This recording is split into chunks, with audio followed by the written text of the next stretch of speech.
안녕하세요. 이번 시간에는 뇌의 습성을 이용해서 뇌가 가지고 있는 어떤 성질을, 그런 습성들을 이용해 가지고 좀 더 공부를 효과적으로 하는 방법에 대해서 제가 말씀을 드리겠습니다.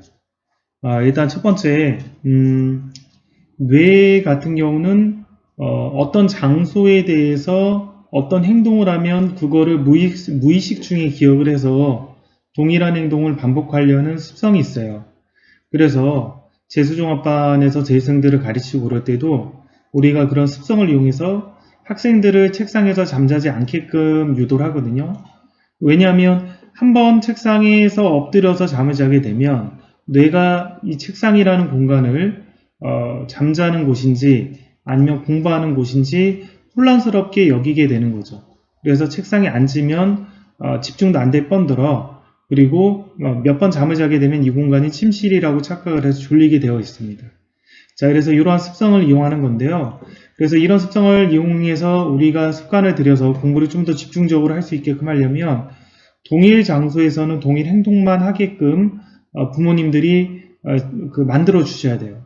그러면 이제 가령 집 같은 경우에서 공부를 한다 치면 보통 방에서는 뭐 휴대폰도 만지고 잠도 자고 뭐 때로는 공부도 하고 책도 읽고 음식도 먹고 여러 가지 행동을 반복하잖아요. 그러니까 내 방에 들어오면 뭔가 집중이 안 되게 돼 있어요. 공부를 하려고 해도 손에 잡히지가 않고 그리고 뭐 침대에서 뭐 책을 읽거나 스마트폰을 보거나 그랬으면 침대에 누워도 뇌가 이 공간이 이제 뭐 영화관인지 아니면 책을 보는 공간인지 혼란을 느껴서 잠이 잘 안 오게 돼 있습니다. 그래서 가급적이면 동일 행동을 반복할 수 있는 공간을 만들어주면 좋은데요. 만약에 이제 자식이 외동이라면 가능하겠죠. 외동이면 방이 뭐 보통 이제 3칸 정도 있으니까요, 일반적으로. 그럼 부모님들 한 방 쓰고 방 2개 중에 한 방을 공부방으로 꾸미는 거죠. 공부방으로 꾸며서 여기서는 공부만 하게 하고 나머지 한 방은 뭐 잠을 자든 뭐 딴짓 하다 알아서 하게끔 하고 그래서 공부방을 만들어주면 굉장히 좋습니다. 근데 그게 불가능할 때는 어떤 거실을 공부하는 공간으로 만들어서 그 공간에서는 TV를 보지 않고 공부만 하게끔 이렇게 만들어주는 방법이 있겠죠. 그래서 학생들이 독서실을 가는 이유가 나름 타당한 이유가 있어요. 집에서는 자기 방에서 여러 가지 행동을 반복하다 보니 여러 가지 행동들을 다 하다 보니까 내 방에 들어오는 순간 공부도 안 되게 돼 있고 뭐 잠도 잘 안 오게 돼 있고 뭐 집중이 좀 안 되게 돼 있어요. 여러 가지의 그 행동을 했기 때문에 뇌가 혼란을 느끼는 거죠. 그러니까 이제 학생들이 이제 좀 집중이 잘 되는 공간을 찾기 위해서 자기 방이 있음에도 불구하고 독서실 같은 공간을 선택을 하잖아요. 그럼 독서실에서는 이제 공부만 하면 공부가 잘 되겠죠. 근데 독서실에서도 가서 스마트폰도 하거나 아니면 졸리다고 엎어 자거나 그러면 또 뇌가 혼란을 느낍니다. 그래서 이 독서실이라는 공간에 오는 순간 집중이 안 되게 돼 있어요. 그럴 때는 과감하게 독서실을 그만두고 새로운 독서실을 선택을 해서 거기서는 새롭게 출발하는 거죠. 가령 독서실에 도착하는 순간 스마트폰도 딱 끄고 그 다음에 좀 잠이 와도 잠을 안 자고 공부에만 집중을 하는 거죠. 그런 식으로. 그렇게 하게 되면 독서실에 오는 순간 공부가 집중이 잘 되게 돼 있습니다. 자, 그래서 첫 번째는 뇌가 무의식 중에서 이 공간은 이런 행동을 하는 공간이다 라고 무의식 중에서 믿어버리게끔 그렇게 뇌의 습성을 이용해 가지고 동일 공간에서 동일 행동을 하게끔 그러니까 공부하는 공간에서는 공부만 하게끔 유도를 해주시면 훨씬 더 집중해서 공부를 잘할 수 있다라는 게 첫 번째 내용이고요. 자, 두 번째 내용은 우리의 뇌에는 의식의 영역이 있고 무의식의 영역이 있다라고 제가 많이 강조했죠. 그래서 의식의 영역만 강조해서는 원하는 걸 얻을 수 없다라고 했습니다. 왜냐하면 무의식의 영역이 훨씬 넓은 영역이고 그 무의식의 영역을 변화시키지 않으면 의식의 영역으로는 해결이 안 된다라고 했죠. 그래서 공부를 잘하게 한 방법 중에 뭐가 있냐면 첫 번째는 습관이 있습니다. 그러니까 의지의 문제 혹은 의식의 문제로 공부를 하려고 하면 한계가 있고요. 그래서 반드시 습관을 만들어서 반복적인 행동을 하는 습관을 통해 가지고 내 몸이 공부에 익숙하게끔 공부라는 습관에 익숙하게끔 그렇게 만들어주는 거죠. 그거에 첫 번째가 제가 독서라고 말씀을 드렸었죠. 그래서 독서를 많이 하게 되면 책이라는 것들에 대해서 책이라는 것들과 함께하는 습관들이 만들어지니까 이거를 공부로만 살짝 바꿔버리면 금방 습관이 익숙해집니다. 거기에 덧붙여서 우리 무의식이 나에 대해서, 내 자신에 대해서 생각하고 있는 거를 변화를 시켜줘야 되는데요. 이 변화를 시켜주는 거는 의식으로 안 됩니다. 왜냐하면 무의식이기 때문에 내가 의식적으로 무언가를 변화해서 나는 정말 긍정적으로 살 거야, 이렇게 마음가짐을 갖는다고 그게 변하진 않아요. 그래서 어떻게 해야 되냐, 제가 이전 영상에서도 찍었듯이 무의식에서 나 자신에 대한 어떤 믿음 혹은 생각을 무의식을 바꾸기 위해서는 암시를 줘야 돼요. 암시. 그래서 그 암시에 대해서는 세 가지 정도를 얘기했죠. 말하기, 그 다음 생각하기, 듣기, 이렇게 얘기를 했습니다. 그래서 말하기는 계속 얘기를 하는 거죠. 뭐 나는 수학의 신이다. 모든 문제를 다 풀어내겠다. 나는 공부가 제일 좋다. 나는 모든 것을 해낼 수 있다. 이런 긍정적인 것들을 반복해서 말하게 하는 방법이 있죠. 말하기. 그 다음에 듣기가 있죠. 듣기는 그러한 반복하는 음성들을 틀어놓고 자는 거예요. 밤에 틀어놓고 나는 수학의 신이다. 모든 문제를 풀어내겠다. 뭐 그런 어떤 반복적인 것들을 잠자면서 들으면서 자는 거. 그럼 암시가 되는 거죠. 암시가. 마지막으로 상상하기가 있는 거죠. 그래서 수학과 관련한 거 하면 나는 수학의 신이라서 모든 문제를 다 풀어내는 상상. 학교 수업에서 손을 들고 나가서 선생님 앞에서 어려운 문제를 풀어내는 상상. 이런 상상들을 머릿속에 구체화시켜서 시각적으로 그려내는 겁니다. 그럼 이 세 가지를 하게 돼서 무의식의 영역에서 나는 수학의 신이다. 모든 문제를 풀어낼 수 있다. 나는 공부를 굉장히 잘하는 사람이다. 뭐 이런 식으로 암시를 주면 이제 어떤 현상이 벌어지냐면 실제 나 자신은 수학의 신은 아닌데 무의식에서 수학의 신이라고 암시를 했기 때문에 무의식이 실제의 나와 무의식의 영역에서 암시된 나와의 괴리를 줄여나가게끔 몸을 만들어주는 거죠. 그러니까 나는 수학의 신이 아닌데 실제로는 무의식에 대해서 무의식에다가 계속 나는 수학의 신이다. 모든 문제를 다 풀어내겠다. 이런 식으로 암시를 줬기 때문에 무의식은 수학의 신이라고 믿고 있는 거예요. 근데 의식은 아니잖아요. 그리고 실제로도 수학 실력이 그렇게 뛰어나지 않은 상태죠. 그러면 이 간극을 메꾸기 위해서 정말 수학의 신이 되게끔 하기 위해서 무의식이 우리 행동들을 변화시켜 나가는 거죠. 가령 수학 문제를 풀 때 안 풀리면 바로 질문했으면 좀 더 수학의 신이라고 무의식이 믿고 있기 때문에 좀 더 오랫동안 고민해서 문제를 풀게 한다라든지 평상시는 1시간만 해도 수학 공부하는 게 재미가 없었는데 갑자기 2시간, 3시간을 해도 참아낼 수 있을 만큼 무의식이 내 몸을 만들어주는 거죠.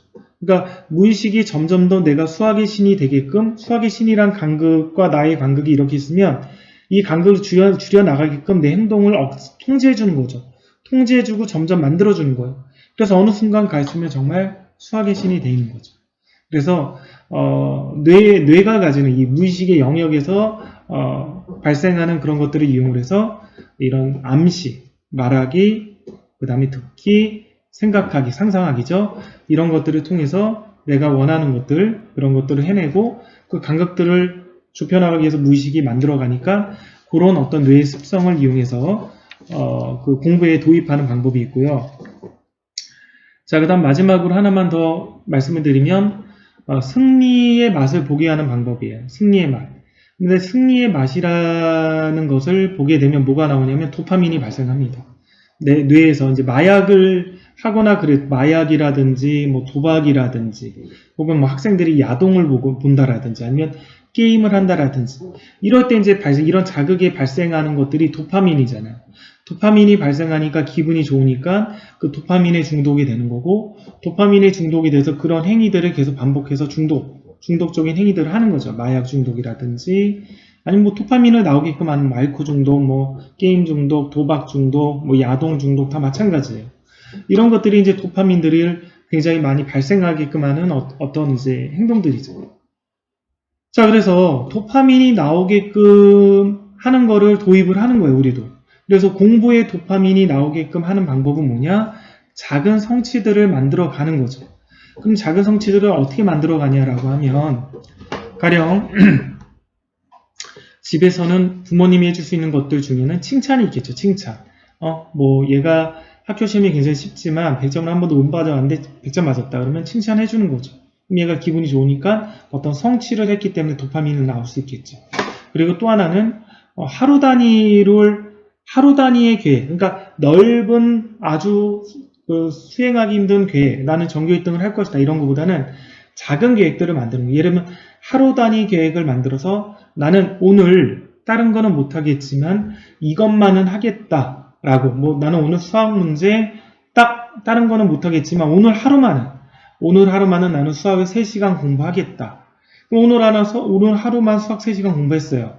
그럼 성취를 했죠. 그럼 나는 이걸 했기 때문에 도파민이 발생하고 그거에 대한 어떤 만족감, 성취감이 나와요. 그럼 다음날이 됐죠. 다음날도 오늘 하루만 수학을 3시간 공부하겠다 해가지고 또 오늘 하루만 버티는 거예요. 이렇게 오늘 하루만 한번 버텨보자. 자, 오늘 하루만 나는 수학의 신같이 한번 공부를 해보자. 딱 오늘 하루만 돼. 더 많이 할 필요도 없고 오늘 하루만 해보자. 오늘 하루 성취하면 다음날에도 오늘 하루만 더 해보자. 이렇게 하루 단위로 해가지고 성취감을 만들어나는 거죠.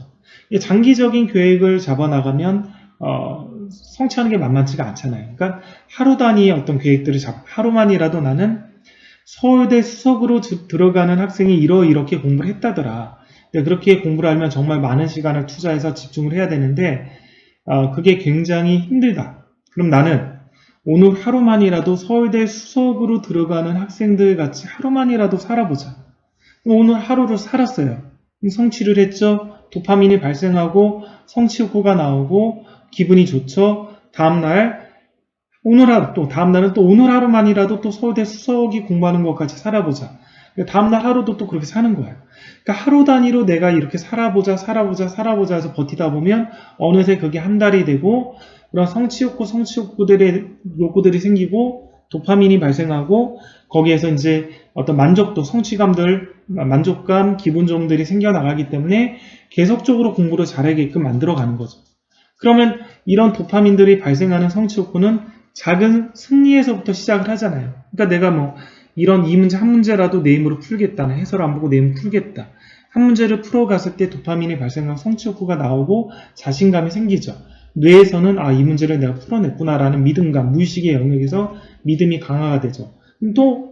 다시 그 다음 문제를 풀 때도 똑같이 이제 문제를 풀어나가서 도파민이 발생하니까 성취 욕구 생겨서 보상이 되고 이런 승리의 경험들을 맛보아야지만 실제로 공부를 잘하게 됩니다. 공부를 못하는 학생들은 계속 그러잖아요. 안 돼, 어차피 해도 안 돼, 나는 그런 존재야, 해봤자 뭐해, 나는 이건데 이런 식으로 패배에 익숙해지죠. 그러니까 승리에 익숙하게 되게끔 작은 성취들을 만들게끔 만들어 주셔야 돼요. 그래서 시간 단위로 계획을 짜는 것도 괜찮아요. 저는 제가 계획 잡는 법 했을 때, 저는 고등학교 때 공부할 때, 월요일부터 일요일까지 공부하면, 월요일날 공부할 수 있으니까 7시간이다. 그럼 시간 단위로 계획을 짜고, 시간마다 내가 해야 할 페이지, 수학 몇 쪽에서 몇 쪽, 영어 어디에서 어디, 페이지 양까지 이렇게 놓고 공부를 했어요. 그래서 공부를 해서 1시간 동안 그거 성취하면 색깔을 칠하고. 그래서 작은 승리들을 계속 맛보는 거죠. 작은 승리들을 이렇게 맛봐 나가면서 도파민을 발생하는 거예요. 그래서 승리의 호르몬에 중독되게끔 이렇게 만들어주는 게 공부를 잘하게끔 만들어주는 방법 중에 하나입니다. 그 학생들 중에서 보면 가끔 특히 게임 중독이나 혹은 야동 중독, 남학생들은 고등학교쯤 되면, 중고등학교쯤 되면 야동 중독, 게임 중독에 많이 걸려요. 그럼 야동 중독이나 게임 중독에 걸린 학생들을 보면 굉장히 이제 도파민이 거의 모든 것들, 그 야동이나 게임을 하면서 모든 몸속에 있는 도파민이 다 고갈이 됐기 때문에 도파민이 고갈이 되면 어떤 현상이 벌어지냐면 성취 욕구가 안 생겨요. 뭔가를 해내겠다, 하겠다라는 그런 성취 욕구가 안 생기고 굉장히 염세적으로 바뀝니다. 학생들이. 해서 뭐야, 귀찮아, 어차피 안 돼. 그렇게 살아봤자 뭐예요? 세상은 이렇게 되잖아요. 봐요, 어차피 정치하는 거 보세요. 어차피 가진 자들만 잘 살고 영원히 못 살아요. 이런 패배주의, 염세주의, 뭔가 시도하지 않으려고 하는 주의, 그런 것들에 많이 빠집니다. 실제로 학생들이 지도해 보면. 그러니까 그런 학생들은 뭐 게임이라든지 야동이라든지 이런 것들을 중독에 빠져서 많이 보다 보니까 거기에서 내가 실제로 무언가를 공부를 하거나 운동을 하면서 얻어서 그런 노력의 대가로 내 몸에서 힘들게 해야 발생하게 하는 그런 도파민을, 그런 자극들을 가지고 쉽게 도파민들을 많이 쏟아서 소진하다 보니까 더 이상 무언가를 할 동력원들이 없는 것이죠. 그래서 이제 제가 공부하는 학생들 같은 경우는 이제 게임 같은 것도 못하게 하고, 저는 많이 이제 그리고 공부에만 집중하게끔 많이 유도를 하려고 노력을 하는데요. 집에서도 마찬가지예요. 그래서 이런 작은 성취들, 작은 승리들을 맛보게끔 부모님들이 좀 계획을 짜주시고, 뭐 그런 것들은 뭐 공부에 대한 어떤 계획이니까 하루 단위, 야 오늘 하루만 3시간 공부를 해보자 라든지, 오늘 하루 뭐 10문제를 한번 해보자. 10문제 있으면 잘했다 칭찬해주고, 그럼 도파민이 나오죠. 승리의 감각, 성취했다라는 만족감 느끼고, 다음날 또 하루 하고, 이렇게 하다 보면 이게 한 달이 쌓이고, 한 달이 쌓이는 순간 성취 욕구도 물론 생기고 승리의 기쁨도 맛보지만 습관이 돼버리죠. 그래서 하루만 해보자, 혹은 이 문제만 해보자, 혹은 이것만 해보자, 이렇게 성취 욕구들을 계속 만들어주게끔, 계속 작은 승리에 대해서 얘네들이 도파민이 나와가지고 스스로 이런 노력들을 했을 때 이런 기쁨들을 얻는다라는 것들에 익숙하게 되게끔. 그러지 않으면 이제 아이들이 그런 기쁨들이 노출되지 않고 그렇게 되면 뭐 그런 기쁨들, 도파민 나오는 것들을 뭐 게임이나 다른 데서 얻으려고 하고, 그런 현상들이 벌어지겠죠. 그래서 마지막으로 제가 강조하고 싶은 거는 작은 승리를 맛보게 해줘라. 그래서 거기로부터 승리의 호르몬에 중독시키게끔 해줘라. 이걸로 제가 오늘 말씀드리고 싶은 거, 뇌의 무의식, 뇌가 작용하는 방식들을 이용을 해가지고 좀 공부를 잘하게끔 유도하는 방법들에 대해서 좀 말씀을 드렸습니다.